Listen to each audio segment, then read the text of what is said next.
రవీంద్ర భారతిలో ఎస్పీ బాలసుబ్రహ్మణ్యం విగ్రహం సంబంధించి జరుగుతున్న రచ్చపై మనతో మాట్లాడడానికి సీనియర్ ప్రొడ్యూసర్ నట్టి కుమార్ ఉన్నారు.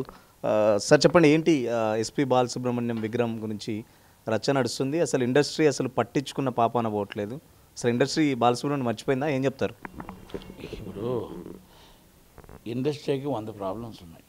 ప్రపంచంలో గాయకుడు, ప్రపంచం అందరూ మెచ్చిన గాయకుడు, నచ్చిన గాయకుడు, భక్తి పాటలు అంటేనే ఎస్పి బాలసుబ్రహ్మణ్యం గారు. ఏ పాటకైనా ఏ గాయకుడిగా ఆయనకు మంచి పేరు ఉంది. తెలంగాణలో పాడుతా తీయగా అనేది రామోజీ ఫిల్మ్ సిటీకి ఆయనే టాప్, ఇప్పుడు రన్ అవుతుంది కూడా. అంటే నేనేమంటానంటే ప్రాంతీయ విభేదాలు, ప్రాంతీయ భాషా విభేదం ఆయనకు ఉండకూడదు. అన్ని భాషల్లో పాడాడు, అన్నింటిలో ఆయన ఉన్నాడు. కాబట్టి నేనేమంటున్నానంటే ఆయన విగ్రహం అడ్డుకోవడం అనేది కరెక్ట్ కాదేమో అనేది ఒకటి. తెలంగాణ వాదులు మాట్లాడుతున్న మాటలకి వాళ్ళు ఏమంటారంటే, మీరు ఆంధ్ర మా అందశ్రీ గారిని మీరు సెక్రటరీ దగ్గర పెట్టనిస్తారా? ఎస్, రైట్, పెట్టాలి. ఆయన కూడా మాయమైపోతుందమ్మా అని ఆయన సాంగ్ ప్రపంచంకి వెళ్ళింది. అలాగే ఆయన జైహో తెలంగాణ ఎన్నో మంచి మంచి పాటలు ఉన్నాయి.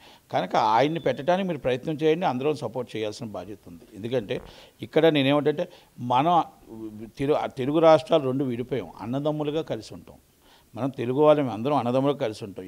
ఇక్కడ రాజధాని మీద అవ్వచ్చు, లేకపోతే అది అవ్వచ్చు, మనం ఏంటంటే అందరం ఇక్కడ ఉన్న వాళ్ళమే. కనుక బాలసుబ్రహ్మణ్యం గారికి ప్రాంతీయ భాష తీసుకురావద్దు అనేది నా ఉద్దేశం. అందరూ ఆయన విగ్రహం పెట్టడానికి మనం అబ్జెక్షన్ చేయకూడదు అనేది ఒకటి. రెండోది, అక్కడ కూడా అందశ్రీ గారిని మీరు పెట్టండి, మీరు రిక్వెస్ట్ చేసుకోండి, మనం అందరం కూడా సపోర్ట్ చేయాల్సిన బాధ్యత, రెస్పాన్సిబిలిటీ మాకుంది. ఎక్కడ ప్రాంతీయ భాషలు ఉండవు.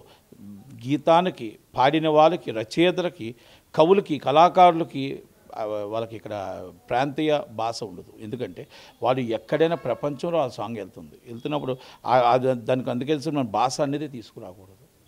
ఆయన ఇప్పుడు ఎస్పి బాలసుబ్రహ్మణ్యం గారు కన్నడలో పాడి అన్ని లాంగ్వేజ్లో పాడాడు. ఆయన అన్ని లాంగ్వేజ్లో పాడాడు, సంగీత విద్వాంసుడు, ప్లస్ అలాగే ఆయన ఒక ప్రొడ్యూసరు, అన్నీ ఉన్నాయి. అలాగే ఒక స్టూడియో ఓనర్ కూడా. అందశ్రీ గారు ఆయన సాంగ్స్ పాడినవి మనం చూసాం. ఆయనకి ఎంత బిరుదు వచ్చిందో. ఈరోజు ఆయన పుస్తకంలోనే ఈరోజు జైహో తెలంగాణ పెట్టారు అంటే ఆయన మనం గౌరవించుకోవాల్సిన బాధ్యత, ఆయన గౌరవాన్ని మనం సత్కరించుకోవాల్సిన బాధ్యత మనకుంది. కనుక అలాంటిది ఏదైనా ఉంటే కూడా మీరు ఆంధ్రాలో మీరు పెట్టడానికి ప్రయత్నం చేయండి. దానికి రేవంత్ రెడ్డి గారు కానీ అందరూ సపోర్ట్ చేయాలి. చేసి ప్రజలు కానీ మేము ఇండస్ట్రీ నుంచి కూడా సపోర్ట్ చేయాల్సిన బాధ్యత, రెస్పాన్సిబిలిటీ మాకు కూడా ఉంది. ముఖ్యంగా ఇక్కడ తెలంగాణ వాదులు మాట్లాడేది ఏంటంటే, తెలంగాణకు సంబంధించిన నాయకుల విగ్రహాలు కానీ లేకపోతే కళాకారుల విగ్రహాలు ఎక్కడైనా ఆంధ్రప్రదేశ్లో ఉన్నాయా? సో ఆంధ్రప్రదేశ్లో లేని విగ్రహాలు తెలంగాణ వాదులుగా మాకెందుకు పెడుతున్నారు, మాకెందుకు అంటగడుతున్నారు అని చెప్పేసి చెప్తున్న పరిస్థితి. 1956లో ఇది మన రాష్ట్రం రాజధాని అని పెట్టుకున్నాం. అక్కడ ఉమ్మడి రాష్ట్రంలో ఉన్నాం. రాజధానిలోనే విగ్రహాలు పెడతారు కదా, రాజధానిలోనే ఎవరి విగ్రహమైనా పెడతారు తప్ప అది ఆ రోజు ఆ రాజధాని మాకు అక్కడ ఉండుంటే మేము నోచుకునే వాళ్ళం కదా. కనుక ఆ రోజు పెద్దలు ఏ నిర్ణయం ఏం తీసుకున్నారో రాజధాని అని మనం హైదరాబాద్ పెట్టుకున్నాం. ఉమ్మడి రాష్ట్రం 2014 దాకా ఉంది. 2019 దాకా ఉమ్మడి రాష్ట్రంగా నడిచింది.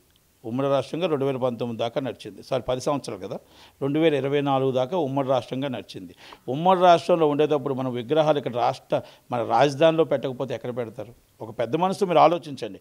ఆ రోజు మనకు రాజధాని ఉమ్మడి రాష్ట్రం ఆంధ్రప్రదేశ్ రాజధాని, తెలంగాణ రాజధాని ఇప్పుడు వచ్చింది. కనుక ఇప్పుడు వచ్చినప్పుడు మీరు విగ్రహం పెట్టేది ఆయన ఆంధ్ర వాళ్ళు రాడు, ఆయన తమిళనాడు, నెల్లూరు వాసి, పుట్టింది పెరిగింది స్టిల్ ఉండేది తమిళనాడు. కనుక ఆయనకి భాషాభేదం ఉండకూడదు అంటాను నేను. భాషాభేదం ఉండకూడదు. అందశ్రీ గారిని కూడా నేను మళ్ళీ చెప్తున్నాను, అందశ్రీ గారికి భాషాభేదం ఉండకూడదు. అందశ్రీ గారు కూడా మన సెక్రటరీని మీరు పెట్టండి, రికమెండ్ చేయాల్సిన బాధ్యత ఉంది, చేయాల్సిన రెస్పాన్సిబిలిటీ ఉంది. అందుకనే మనం ఇక్కడ రాజధాని కాబట్టినే మనకి ఇక్కడ విగ్రహాలు అందరి విగ్రహాలు పెట్టారు. తెలంగాణ విగ్రహాలు కూడా పెట్టారు లేదో నేను చూడలేదు, కానీ అన్ని విగ్రహాలు పెట్టారు రాజధాని కాబట్టి. కాకపోతే అప్పుడున్న నాయకులు ఏమయ్యారు? ఆ రోజు మనం ఎందుకు ఈ నాయకులు పివి నరసింహరావు గారు చీఫ్ మినిస్టర్ చేశారు, తెలంగాణ టంగుటూరు అంజయ్ గారు చేశారు, అలాగే తెలంగాణ నుంచి చాలామంది మినిస్టర్లు అందరూ ఉన్నారు కదా. మరి పెద్ద ఆయన కేసీఆర్ గారు 10 సంవత్సరాలు చేశారు కదా. ఈ 10 సంవత్సరాల్లో మనం ప్రొఫెసర్ జయశంకర్ గారు, వెంకటస్వామి గారి విగ్రహం నేను చూశాను. తర్వాత విగ్రహాలు ఇంకెవరైనా పెట్టాలనుకుంటప్పుడు ఎందుకు పెట్టలేదు? తెలంగాణ రాష్ట్రం వచ్చి 10 సంవత్సరాలు దాటి 12వ సంవత్సరం వస్తుంది. పెట్టాల్సిన రెస్పాన్సిబిలిటీ, బాధ్యత గవర్నమెంట్ల మీద ఉంది కదా. ఈరోజు నేనేమంటున్నానంటే నాయకులు తప్పు చేయొచ్చు, ప్రజలు తప్పు చేయరు. నాయకులు స్వార్థం కోసం మాట్లాడవచ్చు, ప్రజలు తప్పు మాట్లాడరు. కనుక మీ బాధ, మీ ఆవేదన మా తెలంగాణ వాదులకి, తెలంగాణ ఉన్న వాళ్ళకి మీరు ఎవరు 1000 విగ్రహాలు పెట్టలేదే అని బాధ మీకుంది. ఆ బాధ నాయకుల తప్పు, మా నాయకులు చేసిన తప్పు అది. మన ప్రజలు మనం చేయలేదు, మీరు కానీ నేను కానీ ప్రజలు 2 రాష్ట్రాల ప్రజలు చేయలేదు. నాయకులు విభజించు పాలించు చేశారు కాబట్టి అది దాన్ని సర్దిద్దుకోవాల్సిన బాధ్యత తెలంగాణ వచ్చింది. ఇప్పటికైనా కాంగ్రెస్ గవర్నమెంట్లో ఎవరెవరు తెలంగాణ వాదులు విగ్రహాలు పెట్టాలో, తెలంగాణ మొత్తం టోటల్గా బిడ్డలు విగ్రహాలు పెట్టాలో, ఎలా పెట్టాలో శ్రీకాంతాచారి గారు చనిపోయారు. అలాంటి వారు విగ్రహాలు పెట్టాలో, ఇంకా మన గద్దరన్న విగ్రహాలు పెట్టాలో, ఇంకా చాలామంది ఉన్నారు మన కవులు, కళాకారులు, వాళ్ళందరి విగ్రహాలు అన్ని దగ్గర పెట్టాలా. మీరు ఏ కళాకారులకు మాత్రం భాషాభేదం లేదు కాబట్టి వాళ్ళ విగ్రహాలు ఎక్కడ పెడతారు, ఎలా పెడతారు అనేది మీరు రిక్వెస్ట్ చేయండి. అలాంటిది కంపల్సరీ మనం సపోర్ట్ చేయాల్సిన బాధ్యత ఉంది, మనం చేద్దాం. ఎందుకంటే మాయమైపోతుందమ్మా, ప్రపంచమే చూశారు కదా ఆయన. ప్రపంచం, అందశ్రీ గారు తెలంగాణ బిడ్డ ప్రపంచాన్నే కదిలించాడు. ఎస్పీ బాలసుబ్రహ్మణ్యం ముఖ్యంగా మాట్లాడుతుంది ఏంటంటే ఇక్కడ 2014 తెలంగాణ ఆంధ్రప్రదేశ్ నుండి విడిపోయినాయి. ఆంధ్రప్రదేశ్లో ఎక్కడైనా తెలంగాణ వాళ్ళ విగ్రహాలు పెట్టుకున్నారా? సరే, ఇప్పుడంటే మీరు ఉమ్మడి రాజధాని చెప్తున్నారు, మరి ఇప్పుడు 2 రాష్ట్రాలు సపరేట్ అయిపోయినాయి. మీ రాష్ట్రంలో మీరు పెట్టుకోండి, మా రాష్ట్రంలో మేము పెట్టుకుంటాం. దేశాన్ని వెళ్ళిన పివి నరసింహారావు విగ్రహం కూడా ఆంధ్రప్రదేశ్లో ఎక్కడా లేదు. అలాంటిది ఒక ఆంధ్రప్రదేశ్ చెందిన గాయకుడు, ఆయన ఓకే గాన గంధర్వుడు కావచ్చు, ఇంకేదైనా కావచ్చు, గాయకుడిగా గౌరవిస్తాం, బట్ విగ్రహాన్ని పెడితే మాత్రం ఎట్టి పరిస్థితుల్లో ఒప్పుకోము, అవసరమైతే కూల్చేస్తామని చెప్పేసి అంటున్నారు. ఇప్పుడు నేను ఒక మాట అడుగుతున్నా, ఆయన ఆంధ్ర వాడేనే కాదు, ఎస్పీ బాలసుబ్రహ్మణ్యం గారు పాడుతా తీగ ఎక్కడి నుంచి వచ్చింది? ఆయన తమిళనాడు వాసి. మళ్ళా చెప్తున్నాను, తమిళనాడు ఆయన ఇప్పుడు వెళ్ళిపోయాడు. ఎక్కడికి వెళ్ళిపోయాడు? తమిళనాడుకి వెళ్ళిపోయాడు. మన స్వతంత్రం వచ్చింది, మన రాజధాని ఏది? తమిళనాడు. ఇప్పుడు తమిళనాడు వాళ్ళు కూడా అలాగే అంటారు మనల్ని.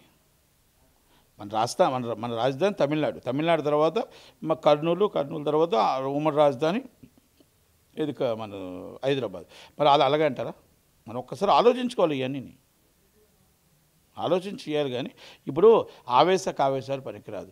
కవులకి, కళాకారులకి, మన సంగీత దర్శకులకి ఇలాంటివన్నీ కూడా వాళ్ళ సాంగు ప్రపంచం వెళ్తుంది కాబట్టి మనం పెద్ద మనసుతో ఆలోచించాలి. కానీ ఇక్కడ ప్రాంతీయ విద్వేషాలు రెచ్చగొట్టకూడదు, ప్రాంతీయ విద్వేషాలు మాట్లాడకూడదు.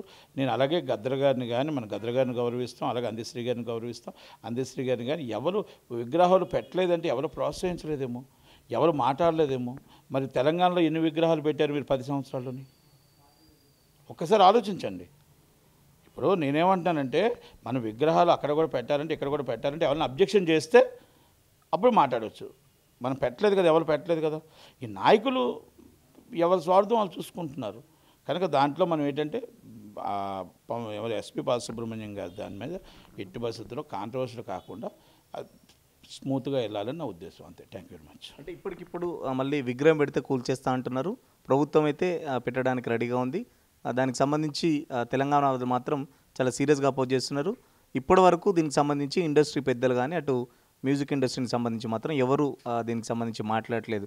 ఎందుకు అంటే ఇండస్ట్రీ భయపడుతుందా, వదిలేసిందా, మాకు అవసరం లేదనుకుంటుందా ఈ ఇష్యూలో కలగేసుకోవడం? ఉన్నది ఉన్నట్టు మాట్లాడి ధైర్యంగా మైకులో చెప్పే ఆలోచన ఇండస్ట్రీకి లేదు. ఎప్పుడు కూడా ఉన్నది ఉన్నట్టు ధైర్యంగా మాట్లాడి ఇగో ఇది తప్పు జరుగుతుంది, ఇది మంచి జరుగుతుందని చెప్పే ఆలోచన ఇండస్ట్రీకి ఎప్పుడూ లేదు. మీరు ఒకటి ఆలోచించండి. ఎన్ని జరిగినా కూడా మామూలుగా మీరే వాయిస్ ఓవర్ వేసుకుంటూ వెళ్ళిపోతూ ఉంటారు. అంటే నేనేమంటున్నానంటే తెలంగాణ బిడ్డలు మనకు తెలంగాణ అన్నలు కూడా మనకు అభిమానమే, అలాగే ఆంధ్ర వాళ్ళు అంత అభిమానం. ఆయన ఒక గాయకుడిగా గౌరవించాలి, దాన్ని ఆలోచించి నిర్ణయం తీసుకోండి అంటున్నాం. గవర్నమెంట్ ఏ నిర్ణయం తీసుకుంటే ఆ నిర్ణయానికి అందరూ కట్టుబడి ఉంటారు. Thank you very much. Thank you. ఖచ్చితంగా ఎస్పీ బాలసుబ్రహ్మణ్యం సంబంధించి ఒక ప్రాంతం వాడిగా చూడొద్దు, కళాకారులను ఎప్పుడు ఒక ప్రాంతానికి ఆపాదించొద్దు అని చెప్పేసి చెప్తున్న పరిస్థితి. ఎస్పీ బాలసుబ్రహ్మణ్యం ఒక గాయకుడిగా కాకుండా గానగంధర్వుడిగా కూడా చాలా పేరు సంపాదించాడు. సో ఎస్పీ బాలసుబ్రహ్మణ్యానికి ప్రాంతీయ అభిమానులు అంటగొట్టద్దు. ఖచ్చితంగా తెలంగాణ వాదులు మాట్లాడేది కూడా కరెక్టే. ఆ దిశగా ఒకవేళ మీకు విగ్రహాలు కావాలనుకుంటే ఏపీ గవర్నమెంట్తో అవసరమైతే మేము కూడా కొట్లాడతాం, మీతో కలిసి ఫైట్ చేస్తాం. ఆ దిశగా తెలంగాణ వాళ్ళ విగ్రహాలు కూడా ఏపీలో ఉండాలని చెప్పేసి నట్టికుమార్ చెప్తున్న పరిస్థితి. ఖచ్చితంగా తెలంగాణ వాదులు డిమాండ్ చేస్తున్నట్టు కూడా దాంట్లో కరెక్టే ఉంది. బట్ ఎస్పీ బాలసుబ్రహ్మణ్యం మాత్రం ఎగ్జామ్షన్ ఇవ్వాలని చెప్పేసి నట్టికుమార్ చెప్తున్న పరిస్థితి. వీడియో జర్నలిస్ట్ సతీష్తో సురేష్ తొలి కోసం. అసలైన తొలి వెలుగు. ఫాలో వాట్సాప్ @తొలి వెలుగు official.